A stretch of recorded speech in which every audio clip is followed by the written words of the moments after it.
Está mantido o horário de verão em 2017. Com a decisão, os moradores do Sul, Sudeste e Centro-Oeste deverão adiantar os relógios em 1 hora a partir do dia 15 de outubro. O fim do horário de verão chegou a ser avaliado pelo governo depois que um estudo do Ministério de Minas e Energia apontou queda na efetividade do programa, já que o consumo de eletricidade não estava mais diretamente ligado ao horário, e sim à temperatura, com picos de consumo nas horas mais quentes do dia. Bom, a gente vai tentar entender um pouco melhor sobre tudo isso na entrevista de hoje do Viva Voz, que já está no ar pela rádio e pela TV Univale. Hoje quem está comigo é a acadêmica de jornalismo Isabela Correia. Oi, Isabela. Boa tarde, Lisa, e boa tarde também a você que nos acompanha pela rádio e também pela TV Univale. Lembrando que você pode nos acompanhar também pelas nossas redes sociais. O nosso Facebook é o facebook.com/VivaVozUnivale e o nosso Instagram é no @VivaVozUnivale. Bom, nosso convidado hoje é o professor Raimundo Celeste Ghisoni Teive, professor dos cursos de engenharia aqui da Univale. Ele é doutor em engenharia e pesquisador na área de energia. Obrigada pela participação, professor. Obrigado, é um prazer estar aqui, tá? Bom, professor, há quem ame e há quem odeie, né? O horário de verão já causa sempre polêmica quando esse assunto aparece, né? Mas fala um pouquinho pra gente da história do horário de verão, né? A gente já sabe que o horário de verão começou lá em 1931, né? Como é que foi essa medida? Como é que ela apareceu? Sim, primeiro eu não entendo uma pessoa odiar o horário de verão, porque na verdade as pessoas falam, mas 1 hora eu não consigo me acostumar. A gente vai para a Europa, fica 5 horas de diferença e uma semana a gente já está acostumado, então 1 horinha não dá para entender, mas de qualquer forma essa ideia não é brasileira, né? Lá no século XIX, já na Inglaterra já se teve essa ideia. A concepção do horário de verão é exatamente tentar resolver o problema no horário de pico de consumo, né? Onde é que todo mundo consome mais, né? Então, no caso do Brasil particularmente, a gente tem um sistema predominantemente hidrelétricos, né? Hidrelétrico, centrais hidrelétricas geram energia com custo mais baixo, né? Mas chega no horário de ponta, tipo assim, 7 horas da tarde. Todo mundo chega mais ou menos no mesmo horário em casa, liga as luzes no mesmo horário praticamente. Ainda tem o comércio funcionando, a iluminação pública entrou, ainda tem alguma indústria funcionando, tudo no mesmo horário, né? A gente liga o chuveiro, que é uma carga pesada. Historicamente dava o pico de consumo, como você falou inicialmente, hoje mudou um pouco isso, né? Mas o fato é que daí as hidrelétricas não dão conta de gerar sozinhas. Daí tem que entrar as termoelétricas para auxiliar. Daí é a energia mais cara. Quando você adianta o relógio em 1 hora, né? Você faz com que essa simultaneidade reduza o impacto. Algumas pessoas chegam um pouco antes, algumas pessoas aproveitam a luz do dia para fazer uma atividade esportiva, etc. E também você chega em casa e não precisa ligar a luz porque ainda tem iluminação, né? Natural. Então, reduz, e, historicamente, a redução era de 4% a 4,5%, né? E que era questão de milhões de reais que economizava da geração térmica que era evitada, certo? Sim. Mas você colocou bem no início da entrevista que agora o que a gente tem obtido pelas temperaturas altas, em Santa Catarina o pico de consumo era às 8h30 da noite, tá? Porque é o horário que coincidia o banho, a iluminação, algum comércio funcionava, iluminação pública, etc., dava aquele pico de consumo. Agora a gente está vendo em fevereiro, os picos acontecem às 3h30 da tarde, né? Alguns picos, né? E historicamente, o último fevereiro bateu o recorde de consumo assim às 3h30 da tarde. Por quê? Ar-condicionado. Ar-condicionado. Repartição pública, até residência, né? As pessoas têm mais agora, né? Acesso ao ar. Né? Exatamente, o acesso ao ar. E as temperaturas, comprovadamente, têm sendo cada vez mais críticas, né? Tanto para baixo quanto para cima, né? Então, por isso que houve essa polêmica. Na verdade, a polêmica existe porque tudo que o governo faz, ele dá polêmica, porque ele não tem muita convicção, daí esse governo, no caso, né? Sim. Então, nesse caso particular, a redução foi diminuída, a redução de consumo, mas mesmo assim eu acho importante, né? Eu acho importante. Você é um defensor, então? Eu sou defensor, por enquanto sim. Bom, professor, e quais são os impactos dessa medida na economia do Brasil? Na economia? Então, a economia também, né? Na verdade, se você tem o dia com luminosidade fica maior, na verdade, aproveitável, né? Então você acaba indo, sei lá, happy hour, coisa assim, fazendo atividades ao ar livre, né? Na economia tem mais a questão mais de barzinho, coisa assim, que eu acho que pode ser que afete. Mas o importante é a economia que existe na redução do uso da termoelétrica, naquele momento de pico. Então a gente sempre tem que lembrar que o horário de verão é por horário de pico, não é por resto do dia. Esse que é o problema de maior estresse do sistema elétrico, no horário de pico, onde todo mundo está consumindo igual. Como se fosse uma ponte congestionada nas 6 horas da tarde, né?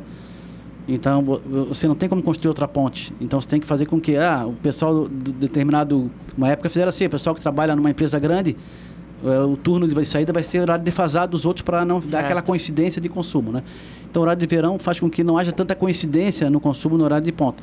A redução para a economia é, basicamente, para o governo, a questão da geração térmica, que reduz. Certo. Agora, buscando aí a história do horário de verão no Brasil, a gente descobriu que até o ano de 2008, o governo decidia ano a ano. Esse ano vai ter, o ano que vem não precisa, enfim. E foi a partir da gestão do presidente Lula que... Obrigatório. Virou um decreto. Ele fez um decreto que realmente instituiu o horário sempre, todos os anos aqui no Brasil. De lá para cá, você considera que foram resultados positivos que o país arrecadou? Sim, exatamente. Como eu falei, 4,5% pode parecer pouco, né? Mas em termos de milhões de reais economizados na geração, é significativo. E além do que, quando o sistema está muito próximo do limite, né? Como foi um tempo atrás, agora reduziu por quê? Pela crise. A indústria está produzindo menos, está gastando menos energia, então por isso ficou uma folga também, né? E esse é outro ponto, aspecto que foi considerado nessa questão de não fazer horário de verão esse ano. O consumo reduziu. Se nós tivéssemos seguido aquele crescimento que estava tendo lá antes da crise, certamente agora o horário de verão seria necessário mais do que nunca, né? Porque 4% de redução, quando está no limite, já é uma folga, né? Parece pouco, mas é o que é possível, né? Bom, e a prática é comum, né, do horário de verão ao redor de todo o mundo, Sim. em mais de 70 países. Nos Estados Unidos, ele recebe o nome de... Daylight Saving Time. Exatamente. Vai lá. Não posso colocar sem o nome? Não, você que pôs aí, por mim tudo bem. Eu vou tirar. Tá bom. Eu vou cortar. Daylight. 3, 2, 1. Bom, e a prática ela é comum ao redor do mundo e em mais de 70 países. Professor, você acredita que se todos os países adotassem o horário de verão, haveria uma diminuição desse consumo em todo o mundo? Sim, mas tem que tomar cuidado, por exemplo, no Nordeste não tem horário de verão. Porque durante o ano, a variação é pequena de luminosidade, não tem muita diferença de verão e inverno. Então não é todo lugar porque a questão aqui é aproveitar a luz do dia, no final do dia, né? Para evitar a eliminação forçada, né? Só eliminação natural vai ter. Mas no Nordeste não tem horário de verão, porque o Norte também não tem, porque é mais ou menos homogêneo assim, a luminosidade durante o ano inteiro, não tem essa diferença como tem no Sul, Sudeste e Centro-Oeste. Então, é só os países que têm essa diferença que tem vantagem em fazer esse horário, tá? Locais distantes da linha do Equador, exatamente, né, exatamente. professor? Esse é o ponto. Bacana. Bom, em março deste ano, então, o Ministério de Minas e Energia informou que o horário de verão 2016 e 2017 gerou uma economia de 159,5 milhões de reais, né? E especialmente, você já disse, por conta da redução no uso das termoelétricas, isso, né? Como exatamente. Você já bem colocou. Bom, explica para a gente, nós leigos aqui, para a gente entender um pouquinho como é que funciona essa geração de energia no Brasil, certo. Né? Como desencadeia, acabou a energia da hidrelétrica, vai para termo, em termos gerais? Então, na verdade, é o seguinte, né? O consumo, né, é que gera a geração, não é? A geração vem primeiro. Primeiro vem o consumo, né? Então, as indústrias de energia, a usina geradora, ela sente que o consumo está aumentando, a frequência que é o termômetro disso, né? Por exemplo, você imaginar um espremedor de laranja, né? Se você apertar mais assim, ela gira mais devagar, né? A carga, você forçou a carga assim, ela gira mais devagar, a frequência de rotação reduz. Se você solta, ela gira bem rápida. Assim funciona também a geração de energia. Se a frequência normal é 60 Hz, 60 ciclos por segundo. Se chega a 59, se ela sente que está a 59, automaticamente, a força está maior, né? Abre as comportas, né? Dá mais água, né? E gera mais. Se está chegando a 61 Hz, nunca vai chegar a isso, mas chegar um pouco mais de 60, fecha a comporta, né? Porque está girando muito rápido, né? Então, na verdade, é o seguinte, né?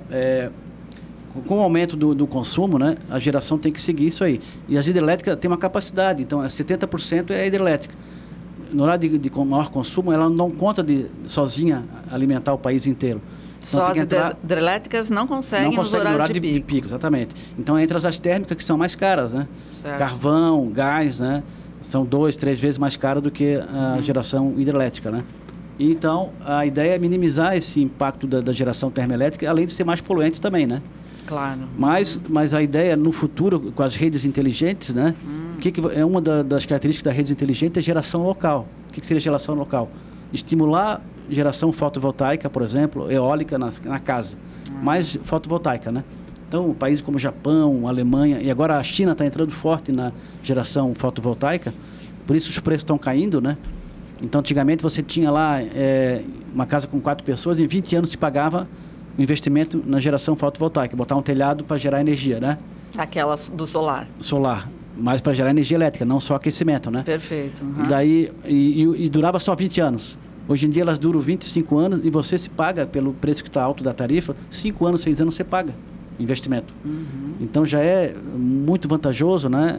Famílias de 4 pessoas ou mais, colocar telhados de geração fotovoltaica. Com isso você não tem mais a dependência direta da geração externa, da distribuição, bacana. etc. Né? E isso é possível instalar em qualquer residência? Porque me parece que em algum momento tive uma informação... Tem restrição de tamanho de telhado, né? E questão... E localização geográfica também. Litoral, o Brasil é privilegiado nesse ponto, né? Então, litoral é sempre um lugar propício, né? E aqui a gente teve uma pesquisa... Itajaí é muito parecido com Florianópolis, assim, lugar propício. E por outro lado, eólica em Santa Catarina só tem 3 lugares assim que são indicados, né? Que o oeste tem Água Doce, daí tem Bom Jardim da Serra, que tem eólica, né? E Água Doce também tem. E Laguna seria o terceiro ponto que estão começando agora. Bacana. Bom, e segundo o governo, já foram realizadas diversas pesquisas de opinião pública sobre o horário de verão. As primeiras foram feitas pela Eletrobras, na década de 1990, e as outras pelo Ministério de Minas e Energia nos anos 2000. Todos os resultados apontaram que a maioria da população realmente gostava do horário de verão.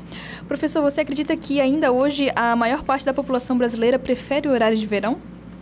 Ah, sim, principalmente a juventude que nem eu, assim, gosta, porque final do dia, parece que o dia rende mais, e eu não me incomodo de acordar 1 hora mais cedo, né?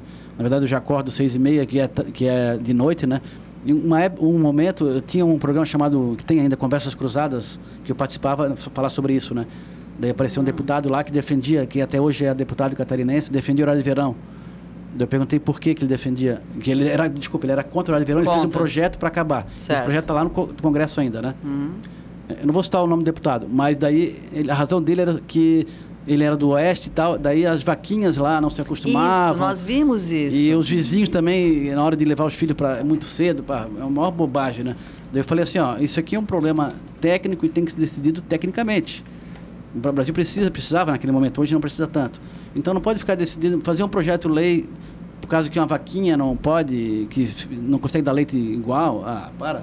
Pois é, nós também pesquisamos sobre isso, inclusive a questão das lavouras parece que também tem gente exatamente. Questionando. E esse projeto está lá no Congresso ainda, não foi avaliado ainda, mas, claro, vai chegar um momento que ele não vai ser mais necessário na hora de verão, pela questão dos smart grids, geração local, questão de mudança de pico do maior consumo à tarde, vai ficar mais forte ainda e vai acabar mesmo, mas no momento ainda é vantagem. Ainda está precisando. Tá. Então tá, intervalinho, já voltamos, horário de verão é o tema do programa de hoje, já.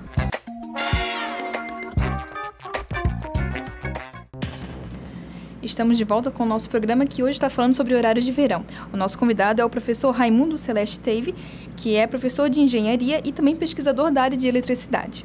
Bom, professor, como pesquisador, você estava contando aqui no intervalo que esteve recentemente em um congresso nos Estados Unidos, né? Qual era o tema lá de discussão? Especialmente smart grids, que são as redes inteligentes, né? Que no Brasil é uma questão de futuro, mas nos outros países já estão implementando várias características dessa rede, né? Então, teve um artigo lá que foi apresentado, onde apareceu uma rede do Japão lá, né? Uma rede elétrica de distribuição do Japão, onde existe um indicador de qualidade que soma todos os tempos que fica sem energia durante o ano. Então, lá era 8 minutos, uma rede no Japão. No Japão. 8 minutos é o tempo, somando tudo. Todas as vezes que faltou luz no Japão num ano, deu 8 minutos. Exatamente. Então, lá é minutos, né? No Brasil, nós estamos trabalhando com horas ainda, né? Apesar de ser um grande avanço, né? A gente achar que 10 horas durante um ano é pouca coisa, mas comparar com redes mais avançadas, você vai ver que 8 horas é bastante coisa ainda, né? Tem muito para crescer, então, na parte de distribuição no Brasil. E qual a viabilidade de implantação dessas redes aqui? É uma coisa muito cara? É muito cara, a questão de automação, né? Comunicação, até A ideia aqui é você empoderamento do consumidor, né? Então o medidor vai ser um medidor inteligente, né? Claro, ele tem a questão de identificação de fraudes automática também, né? Desligamento automático, você não pagou a conta, automaticamente já vai desligar, não precisa nem mandar a equipe lá, né? Mas também comunicação bidirecional, você vai receber aviso, faltar energia na tua casa pelo medidor, né? E você vai poder conversar também com a concessionária, mandar dados diretamente para ela, né? Não vai ter, o leiturista, pessoal, essa função leiturista não existe mais nos países desenvolvidos. Nem de água, nem de luz, tudo vai ser automatizado, né? Mas vai causar desemprego. Mas quem é que pensa no desemprego do datilógrafo? Na minha época eu tinha que fazer curso de datilografia, né? Não sei quantos toques por minuto tinha que fazer para ganhar o certificado. O que aconteceu com o datilógrafo? Teve greve dos datilógrafos, alguma coisa assim? Não. Ou ele aprendeu a usar algum editor de texto, ou ele foi para outra profissão. Claro. Leiturista tem que aprender outra coisa, ou tem que mudar de profissão, naturalmente. Né? Então, a ideia, o medidor inteligente, ele vai automaticamente pegar o consumo, né? E vai, eventualmente, mensalmente mandar o consumo para a concessionária, etc. Além de ter a opção de, eu não quero esse tipo de tarifa, eu quero outra. Automaticamente o medidor seleciona, por exemplo, a ideia no Brasil agora, vai entrar uma tarifa agora que vai cobrar o horário diferenciado, no horário de tomar banho no horário de pico. Você pode tomar, você vai pagar mais caro. Perfeito, entendi. Vai ter uma tarifa pela hora do dia e pelo mês do ano. Por exemplo, o mês de chuva, como o nosso sistema é mais hidrelétrico, né? A tarifa é menor, aquela tarifa vai ser menor para nós no mês de chuva. Né? A indústria já paga assim. Chega no consumidor também. A indústria já paga assim. Já paga assim. A residência também vai ser assim. Importante. Então, que é porque eles vão cobrar assim, o ar que a gente respira também. Pois é, detalhe. Bom, e neste ano a discussão sobre o horário de verão começou depois que um estudo do Operador Nacional do Sistema Elétrico e do Ministério de Minas e Energia, né, aqui do Brasil, concluiu que o horário de verão traz efeitos próximos da neutralidade, no que diz respeito à economia de energia elétrica. Professor, qual que é a sua opinião sobre esse posicionamento do governo? Não, o ONS é um órgão independente, tá? Então, um órgão técnico, né? Do ONS eu sou obrigado a aceitar, porque eles têm os dados lá, eles medem. Do governo, no sentido do que ele adotou de novo o horário de verão, por isso, está perguntando, do governo ou do ONS, que quer saber? Não, a questão de eles abrirem essa discussão, que ela realmente não fazia diferença alguma na economia. É o ONS que falou isso, né? Então, o ONS, que é o Operador Nacional do Sistema, é um órgão independente que é totalmente técnico, né? Okay. Na verdade, ele falou isso porque, como eu falei anteriormente, agora o pico está acontecendo às 3h30 da tarde, por exemplo. Mas eu acho que mesmo assim ainda dá uma diferença, tá?